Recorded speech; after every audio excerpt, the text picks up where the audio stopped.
전 진심으로 감사드리고요. 제가 제 동료들 칭찬하는 건 약간 팔불출일지도 모르지만 저희 빅데이터 센터 정경만 팀장님 비롯해서 정말 여러분들 어려운 일 해내셨습니다. 진심으로 감사드리고 존경합니다. 빅데이터 센터 문제는 제가 취임하자마자 시작이 되었습니다. 행정을 기반한 데이터라는 것뿐만이 아니라 성남 특수성 때문입니다. 성남은 인구가 한 95만 정도 되는 도시입니다. 그래서 행정 서비스는 사실 한 50만 인구 기준 행정 서비스로 묶여 있습니다. 이것이 법적 제한이고, 그래서 이걸 좀 풀어보려고 노력합니다만, 어쨌든 50만 인구 기준의 행정 서비스를 가지고 저희들이 하루 이동이 성남시 내에서 왔다 갔다 하는 하루 이동이 255만 정도입니다. 255만의 이동 인구에게 이 서비스를 제공하려면 사실은 데이터 없이는 불가능한 점이 하나가 있고요. 또 하나가 이제 성남시 행운이긴 한데, 성남시가 지금 전국 게임 업체의 반 정도가 들어와 있습니다. 주요 메이저사뿐만 아니라 인디 게임 업체가 다 들어와 있고요. 드론 업체가 약 56개가 들어와 있고, 항공우주산업이 방위산업 업체 역시 들어와 있습니다. 그리고 가장 놀라운 건 바이오 업체가 거의 700개 가까이 들어와 있습니다. 아마 전국에서 가장 큰 최대 집적지입니다. 이렇게 기업, 그러니까 IT, CT, BT 이런 기업들이 집적돼 있을 뿐만 아니라 또 하나는 연구 기능 역시 집적돼 있습니다. 그러니까 가천대, 신구대, 동서울대, 을지대 등 4개 대학이 있을 뿐만 아니라 오늘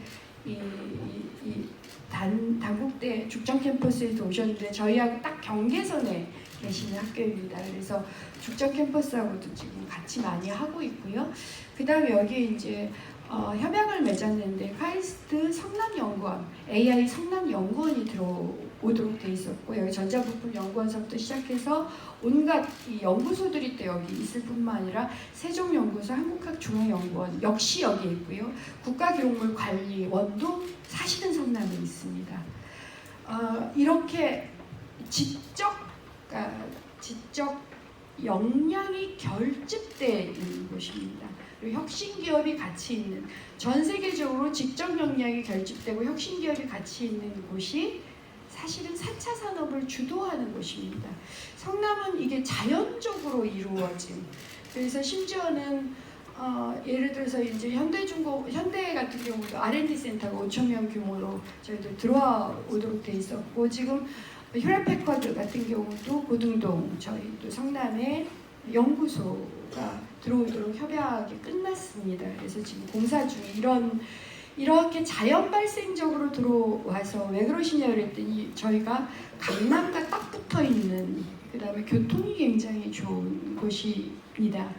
그래서 이제 그런 여러 가지 요인 때문에 한편으로는 이런 지적인 그리고 혁신적인 힘을 좀 이 데이터를 기반으로 해서 저희들이 제공하고 서비스하는 플랫폼을 만들어 드려야 되겠다는 생각도 있었고, 또한 저희들의 행정 수요 때문에도 필요한 게 있었습니다. 그래서 사실은 작년에 빅데이터 센터 팀을 만들고 그리고 거기에 전문직도 뽑았습니다. 그래서 좀 인력적인 준비를 하고 올해서부터 쭉 시작을 해서 저희들이 한번 빅데이터 센터를 준비하는 과정과 실제 행정에 적용하는 과정을 같이 해봤습니다. 그래서 예를 좀 들어보자면, 저희가 이번에 최우수상을 받은 게 이제 드론 그러니까 간제구역을 해제하고 드론 프리존을 3군데 만든 거였는데, 이게 왜 필요했느냐면 저희가 드론 산업을 테스트베드를 성남에서 제공하기가 어렵습니다. 왜냐하면 여기가 국빈이 이용하는 공항이 여기 있어요. 성남 80% 이상이 관제구경입니다.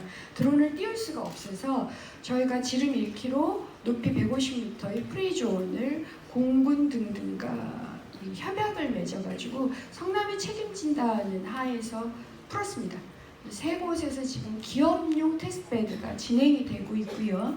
그리고 동시에 그렇게 진행을 하면서 저희가 드론을 저희가 자체적으로 한 6대 정도 보유하고 있어서 그것을 가지고 무엇을 했느냐면 혹시 그러니까 이 지역 열람바 이렇게 지나가다가 백석역 같은 데서 터졌던 사고를 기억을 하실 것 같은데 이걸 빨리 정비를 해야 되는데 이걸 빨리 정비하는 한 가지 방법으로 드론에 열감지 센서를 싣고 찍어보니까 실제 이게 이 무뜨거운 물이 지하에서 배출되는 경우는 색깔이 달라지더라는 겁니다. 그래서 그걸 저희들이 성남시 지역 난방보호소에 알릴 뿐만 아니라 기재부에 알려서 기재부 중심으로 전국을 한번 그렇게 찍어가지고 우선순위를 가지고 빨리 재난을 좀 방지하는 문제. 그다음에 요즘 폭염 피해가 있는데요. 그러니까 이동이 심하다 보니까 저희가 드론으로도 열을 찍어보고 교통이 결집되는 분들하고 결합을 시켜봤더니 교통 데이터를 가지고 결합을 시켜봤더니 어디에 그늘막을 만들면 되는지 어디에 아이스 쿨러를 만들면 되는지 쉘터를 어떤 식으로 어디에 운영하면 되는지가 굉장히 정확하게 나와서 이제 그 작업도 같이 해보는 등 실제로 데이터를 가지고 행정을 하고 있고 굉장히 많이 필요합니다. 저희가 저녁 11시부터 새벽 4시까지 반딧버스를 넣는다거나 공유 전기 자전거 저희들이 이제 서울시와는 다르게 전기 때르릉을 지금 카카오가 같이 도입을 해서 시범 실시 중에 약 1000대가 굉장히 많이 이용되고 있는데요. 그런 거 역시 교통 데이터의 문제였고 가장 중요한 것 중에 하나가 지역 상권 문제가 데이터를 분석하지 않으면 저희가 지역 상권을 지원할 수가 없는 상황입니다. 예를 들어서 성남은 전통시장이 굉장히 많아요. 모란장 같은 게 굉장히 유명한데 실제로 모란장이 어디서 어떤 사람들이 오시는지를 분석하기가 좀 어려운 곳입니다. 왜냐하면 모란 5일장은 현금 결제가 안 돼요. 그래서 교통 데이터가 굉장히 중요한 상황입니다. 그래서 그걸 가지고 분석을 해봤더니 모란장의 규모가 그러니까 좀 좁아지고 있는 거예요. 성남과 광주 중심으로.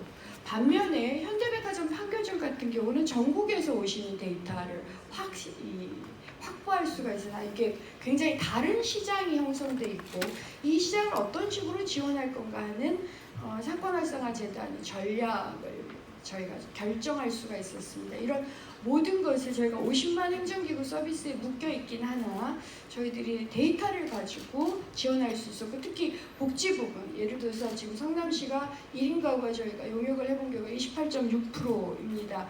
여성 독거노인과 20, 30대 청년 그다음에 40, 50대 중년에서 어떤 식의 1인 가구들이 일어나고 이분들이 어떤 식으로 네트워크를 형성하면서 움직이는가를 분석하고 지원할 예정인데 이런 거 역시 데이터가 필요하고요.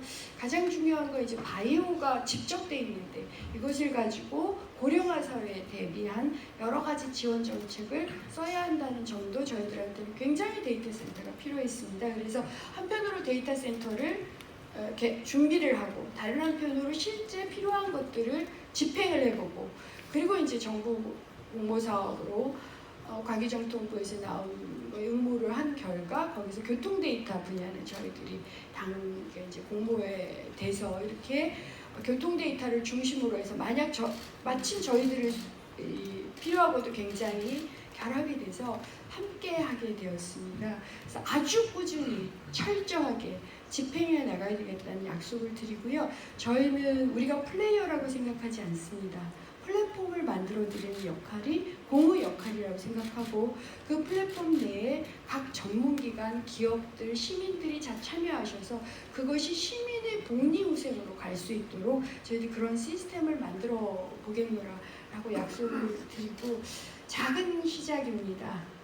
하지만 굉장히 큰 꿈을 꾸고 있습니다. 성남은 성남만의 것이라고 생각하지 않습니다. 대한민국의 것이고 한반도의 것이며 글로벌 시티로 나아가는 지구의 것이라고 생각하고 있습니다. 그런 꿈을 가지고 저희들 열심히 추진해 보겠습니다. 저희 2,990명 저희 공무원 동료들과 함께 오직 시민을 위해서 봉사한다는 단 하나의 생각으로 전진하겠노라 다시 한번 약속드리고요. 관심 많이 가져주십시오. 감사합니다.